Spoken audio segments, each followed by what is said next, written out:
position, bend the arms straight back, keeping the upper arms hugging into your sides. Lower down toward the floor. Keep the whole body very level. Lower your body to the floor. For beginners, drop your knees to the floor until you build enough strength to support the body with the arms. Lie on the floor. Stretch your legs back, tops of the feet on the floor. Spread your hands on the floor under your shoulders.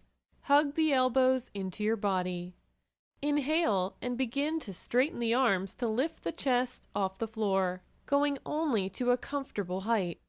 Firm the shoulder blades against the back, puffing the side ribs forward. Lift through the top of the sternum. Distribute the back bend evenly throughout the entire spine. Release back to the floor with an exhale.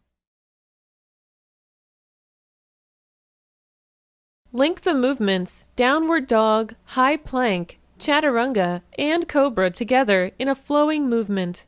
A beginner's flow may be repeated in between any of the standing poses for added effort to your practice.